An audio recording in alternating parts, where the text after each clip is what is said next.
Seja bem-vindo ao Está Escrito. No programa de hoje vamos conhecer mais sobre a jornada de um herói. Para isso, vamos visitar Tarso, essa cidade que é conhecida como a cidade natal do apóstolo Paulo. Tarso foi visitado por figuras como Júlio César, Marco Antônio e Cleopatra. Escavações recentes descobriram mais restos da cidade dos templos gregos e romanos. Já aberto à visitação estão as ruínas da casa de Paulo e o suposto local do seu nascimento. Venha conosco nessa jornada. Começa agora o Está Escrito Canadá, com Rebeca e Douglas Pereira.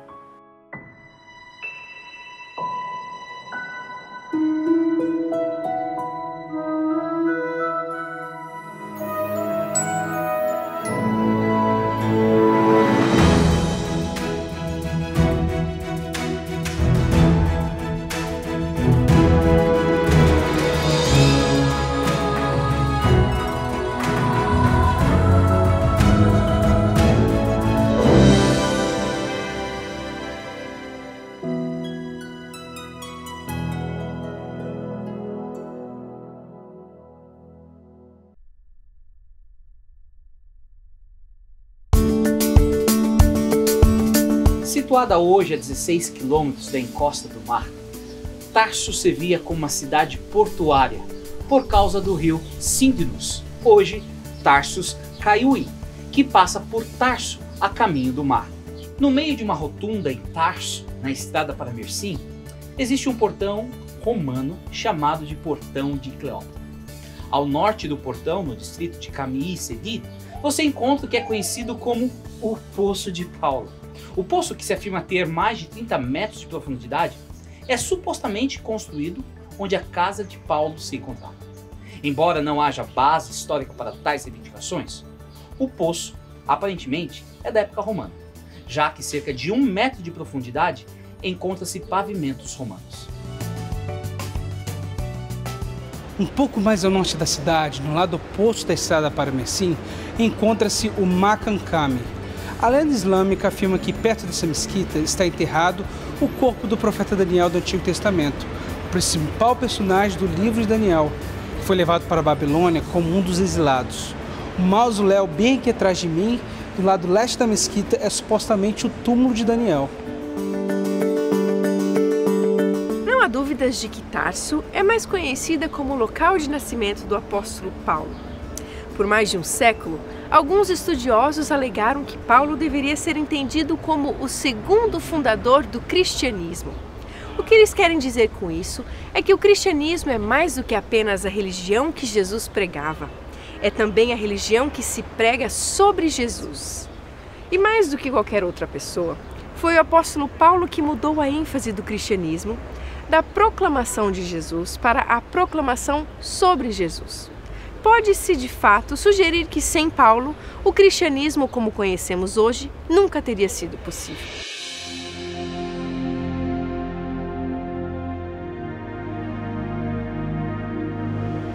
Durante os últimos anos do reinado de César Augusto, um menino nasceu de uma família judaica aqui na cidade de Tarso, capital da província romana da Cilícia, na atual área da Turquia.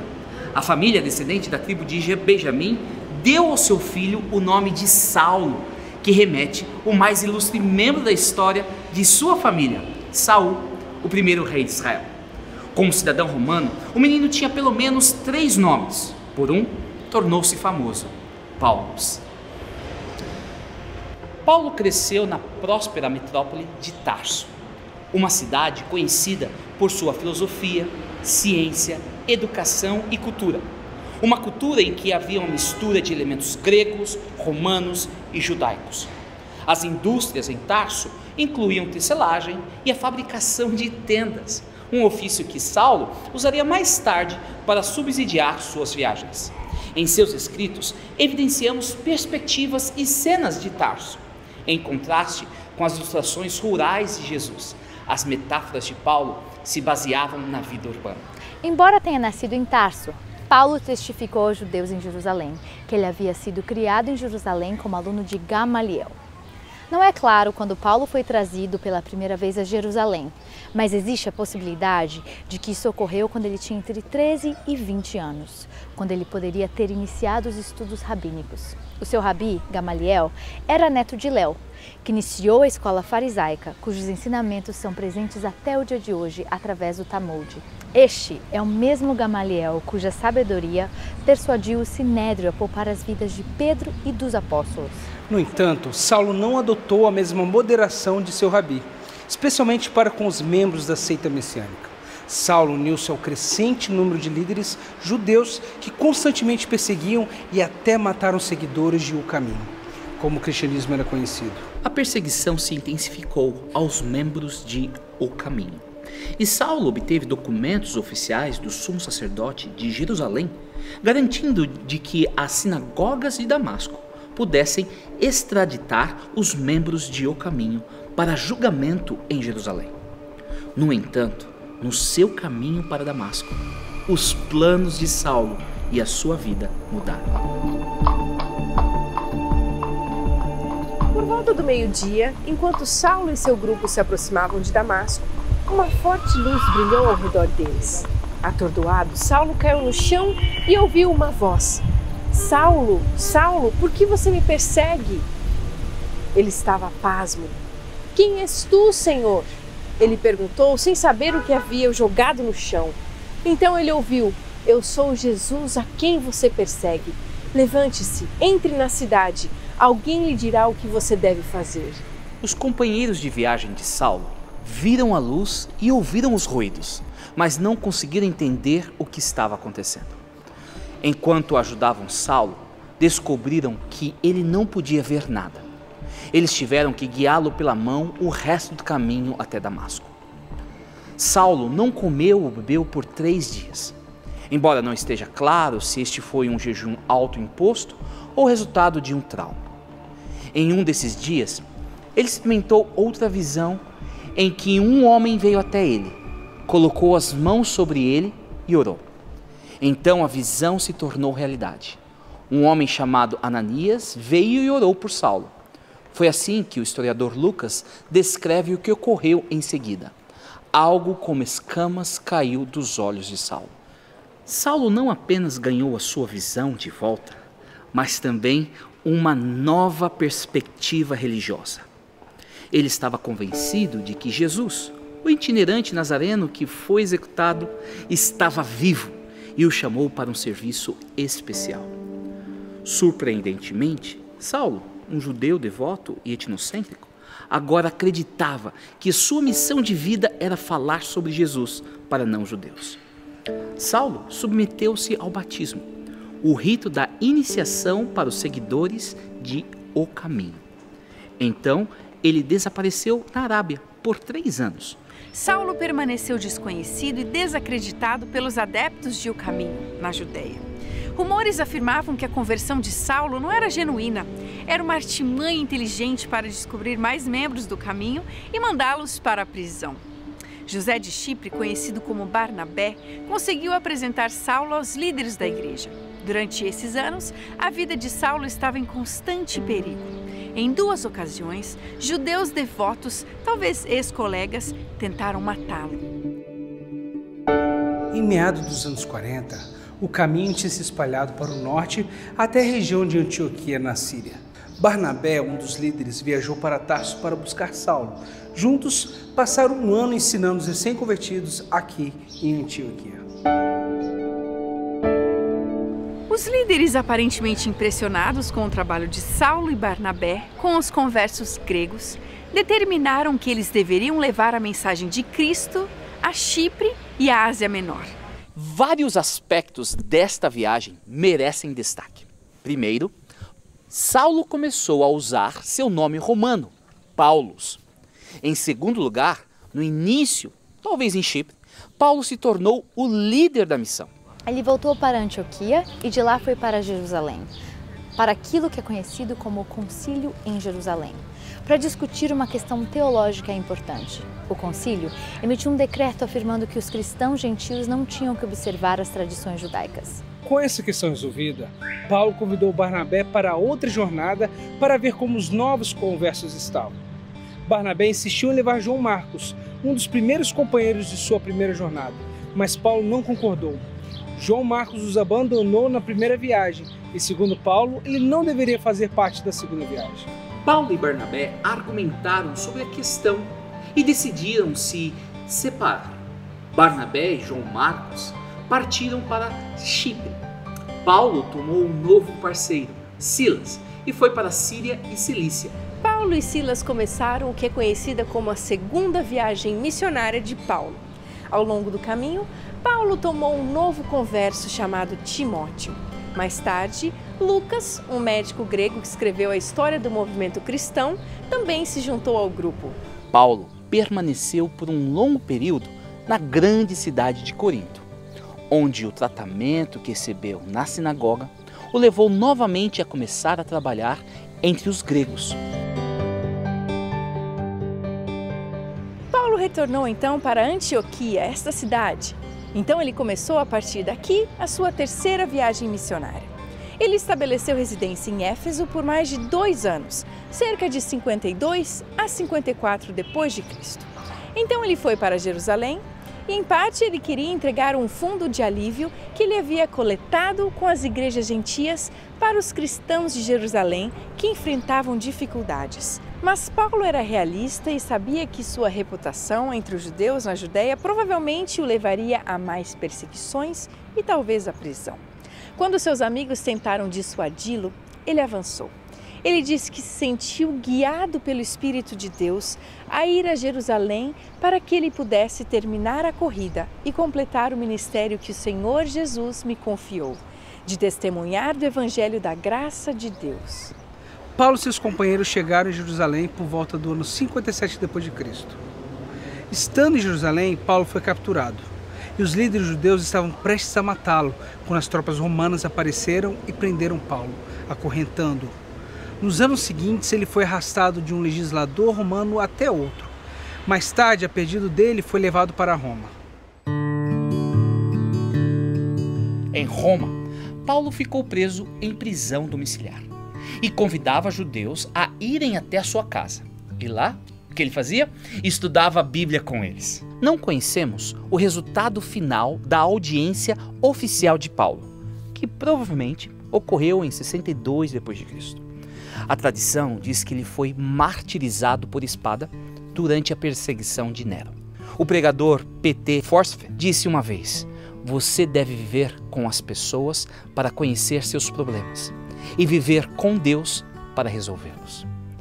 Paulo, através de sua vida e cartas, atingiu todo um império, compartilhando sua alma e a mensagem de Cristo com judeus e gregos, homens e mulheres.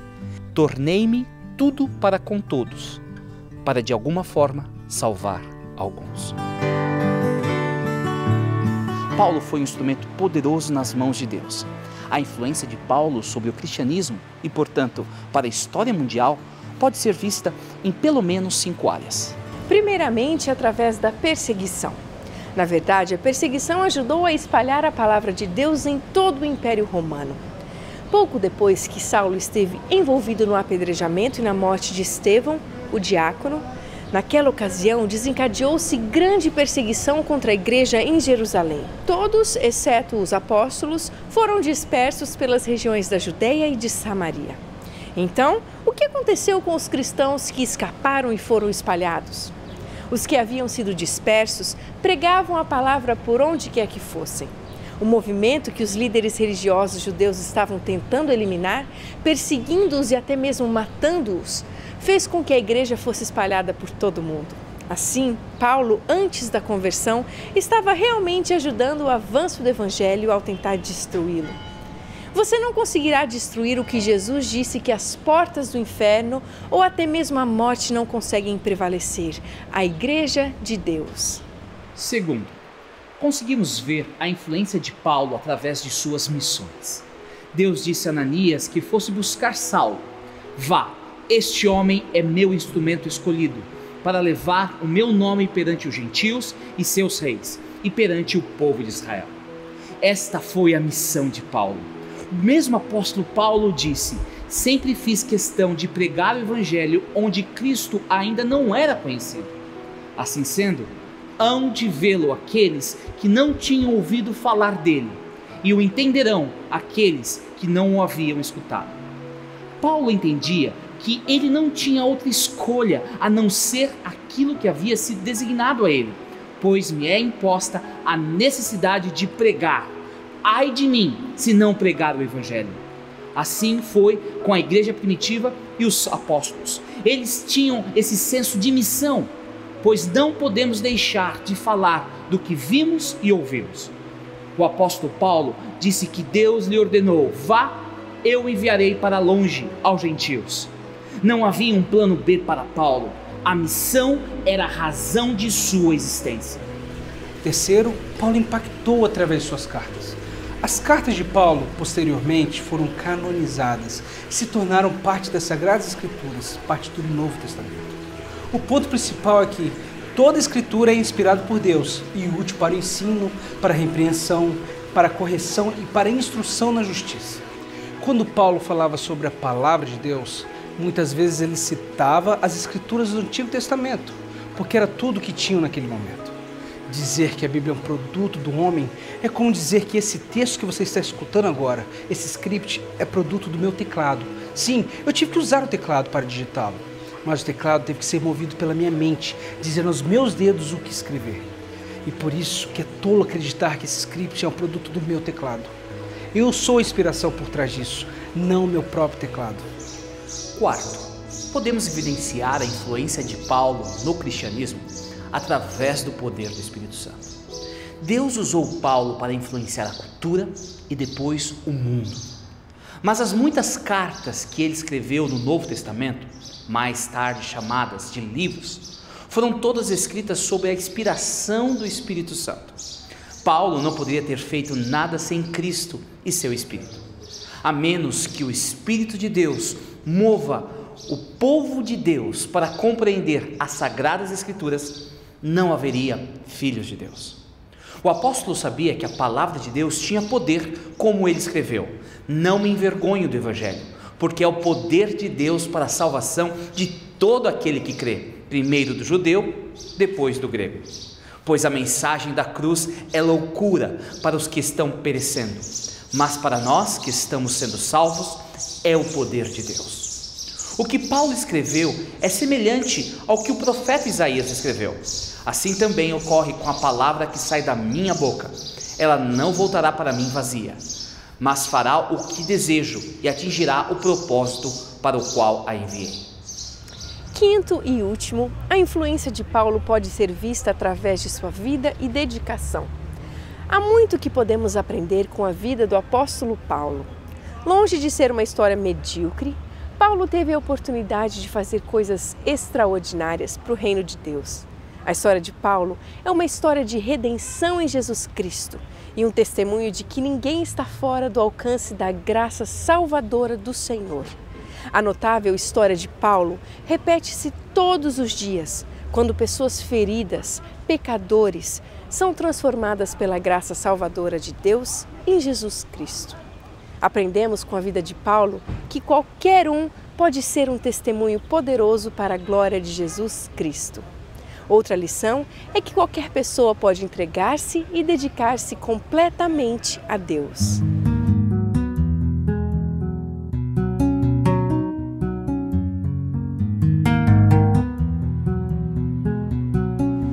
Em outro dia, eu encontrei uma descrição que poderia ser minha. Eu não escrevi nenhum best-seller do New York Times. Ninguém publicamente me endossou, recomendou ou me promoveu. Eu não dou palestras em grandes convenções, não participei de um TED Talk, nenhum edifício, rua ou hospital foi batizado em minha homenagem. A minha família não é expressiva socialmente e não vem de uma longa linhagem de pessoas importantes.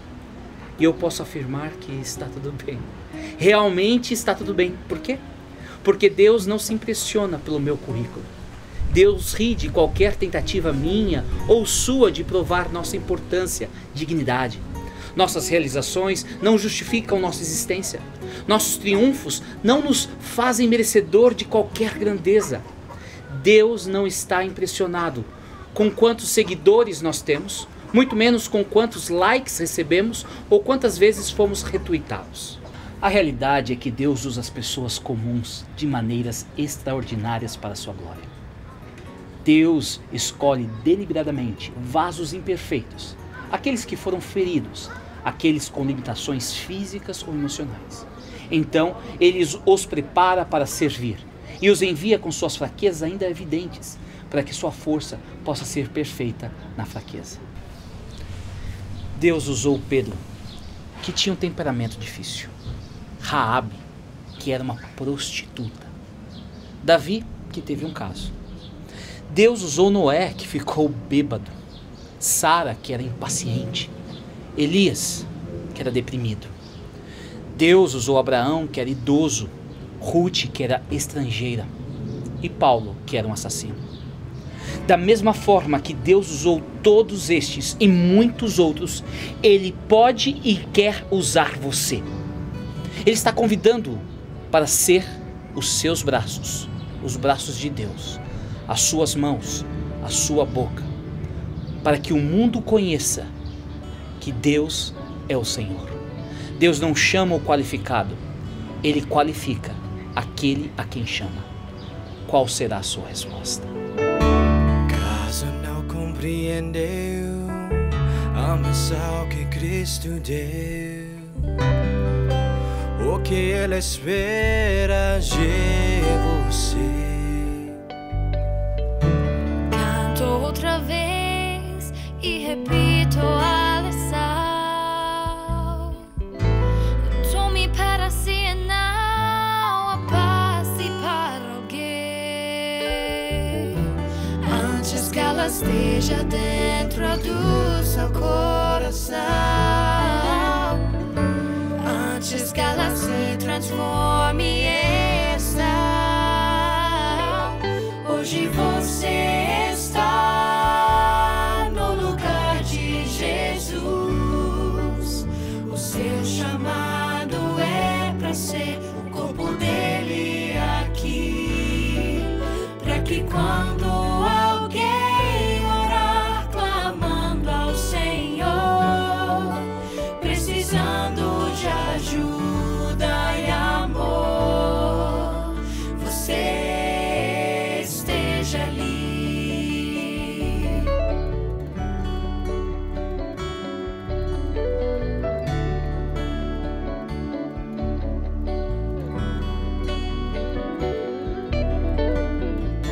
Se o reino de Jesus está dentro de você, coisas do amor acontecerão. E você será um canal que passará muitas bênçãos pra tocar ao outro então. A missão é essa, ser a extensão de Deus, sendo um com Cristo e com seus irmãos. Hoje você está no lugar de Jesus. O seu chamado é para ser o corpo dele aqui, para que quando alguém orar clamando ao Senhor, precisando de ajuda e amor, você esteja ali.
esteja ali.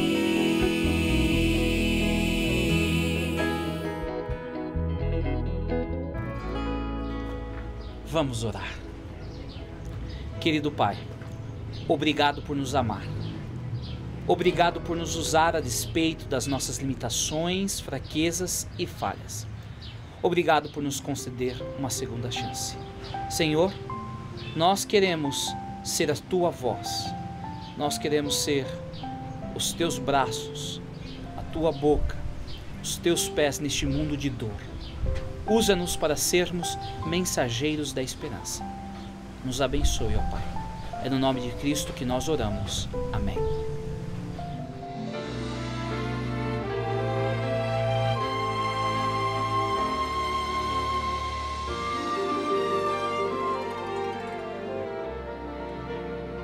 Vocês querem mais fé na vossa vida? Nós temos um DVD para vocês, O Sentido da Fé. Vocês podem receber completamente grátis. É só nos contatar com a informação que vai ser dada agora. Visite o nosso website www.estaescrito.ca. Lá você terá acesso ao programa de hoje, a todos os programas em nosso arquivo e poderá solicitar gratuitamente nossa oferta de hoje. Se desejar, solicite sua oferta gratuita escrevendo para nós. Está escrito Box 2010, Oshawa, Ontário, L1H7V4. Ou envie e-mail para info@estaescrito.ca. Se preferir, você pode telefonar para 1-800-717-2973. E lembre-se, nosso website é www.estaescrito.ca. Lá também é possível enviar o seu pedido de oração, registrar o seu testemunho e compartilhar nossos programas através das redes sociais. Agradecemos as cartas recebidas, todos os pedidos de oração e também o apoio financeiro. Foi tão bom estar aqui hoje com vocês, mas vamos continuar na próxima semana nesta jornada. Até lá, lembrem-se que está escrito: nem só de pão viverá o homem, mas de toda a palavra que sai da boca de Deus.